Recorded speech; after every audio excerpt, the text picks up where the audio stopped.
Naku, yung mga DDS, may paikot at may ibang inilulusot para kay BP Sara. Ano ho, mga kababayan?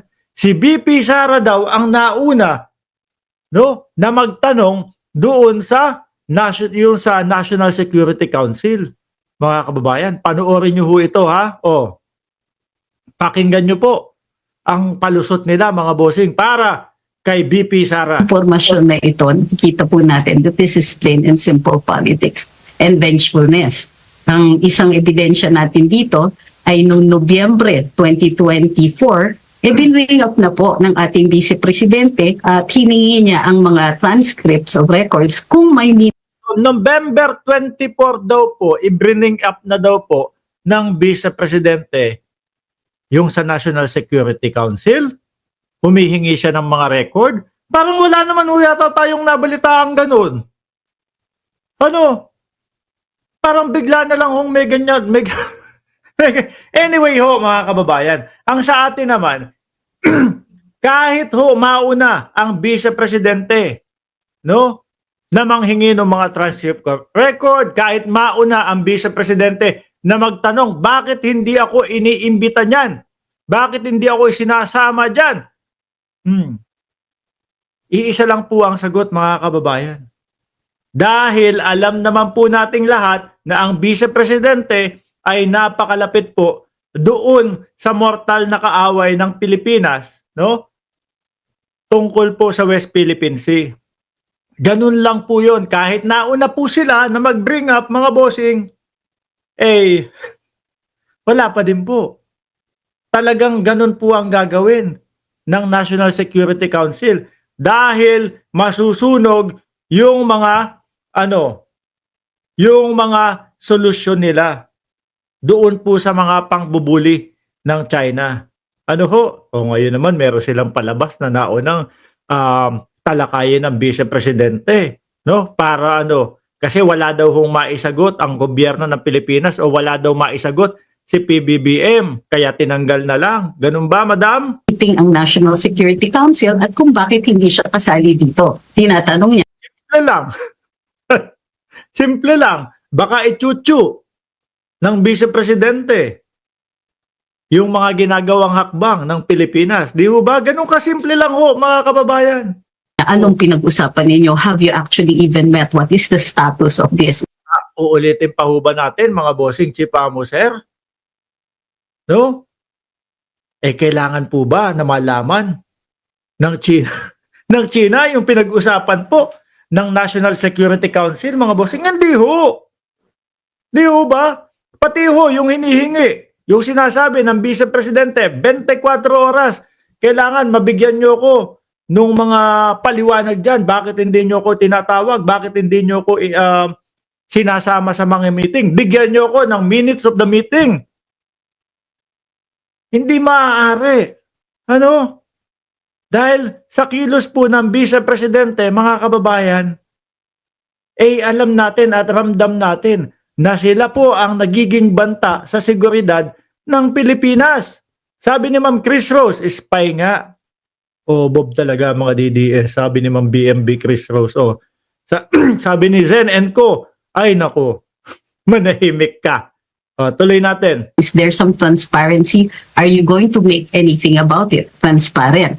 Now, Transparent, pag pinag-usapan natin ang transparent, sa pool ang Vice Presidente dyan. Ano? Sila pa ho ang may gana na maghanap ng transparency, mga kababayan. Samantalang yung unang o kauna-unahang problema ng Vice Presidente ho, na halos ayaw ipaalam sa atin kung saan po napunta ang pondo ng bayan, kung saan po napunta yung malaking pera ng confidential funds.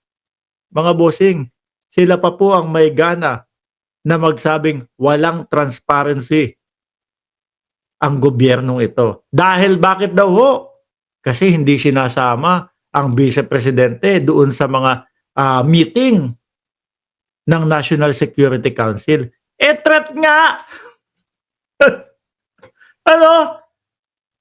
Yung kilusan pa lang ng Vice Presidente, yung hindi man lang makapagsalita o hindi man lang makapagbigay ng komento para sa West Philippine Sea, kung kampi ba natin o hindi, yun lang.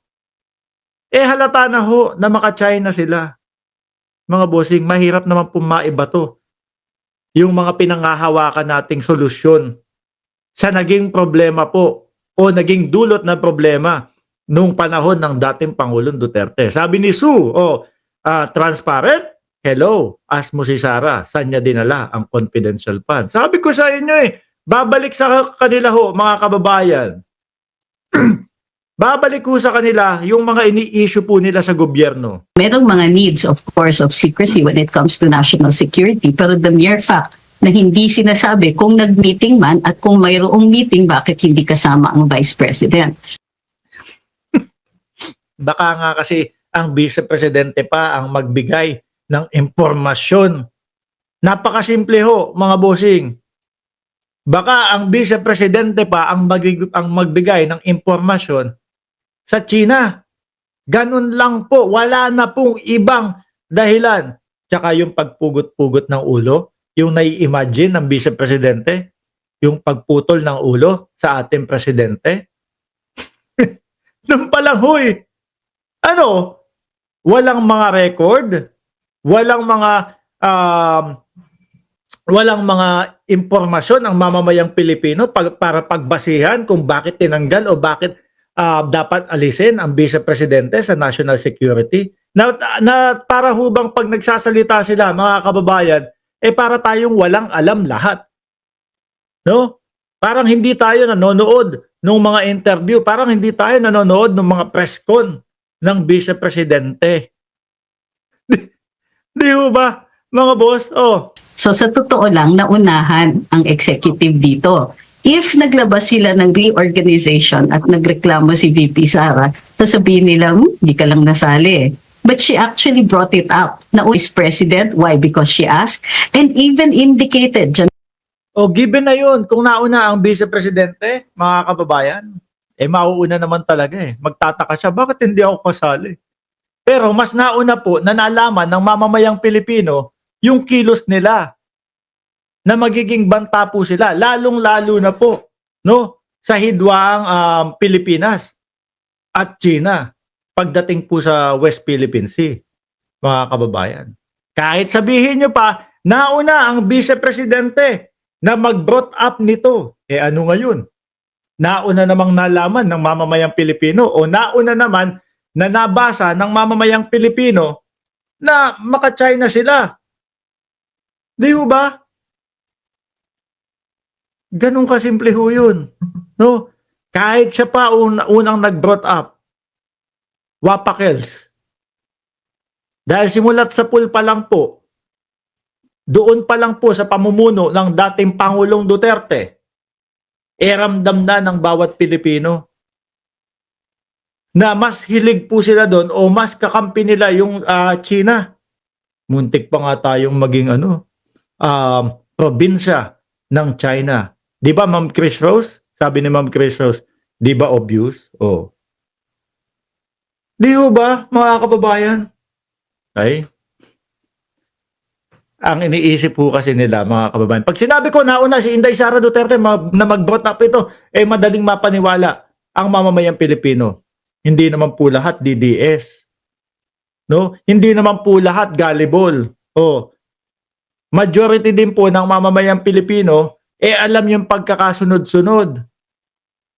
Majority ng mamamayang Pilipino, alam kung ano yung ginawa ng dating Pangulong Duterte at kung bakit, tahimik ang West Philippine Sea nung panahon na nanunungkulan ang dating Pangulo. Bakit ho?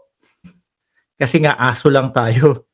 Chuchu tayo. Kung ano ang sabihin ng China, ang siyang gagawin ng Pilipinas. Tahimik nga.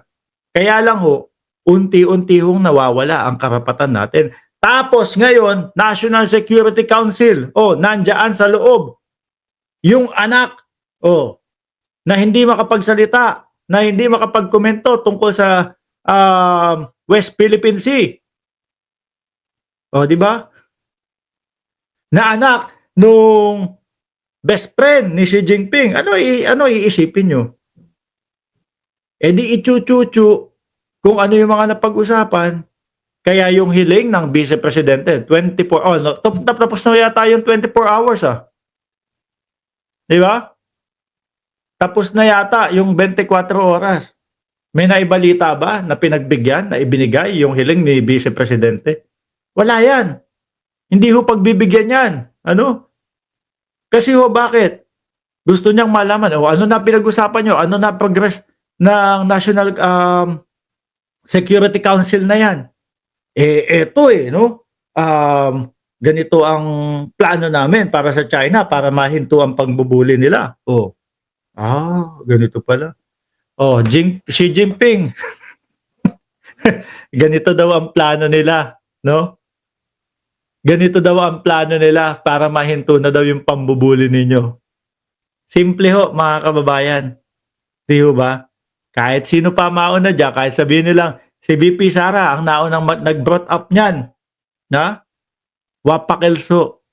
Dahil simula pa nung dating Pangulong Duterte, maka-China na sila.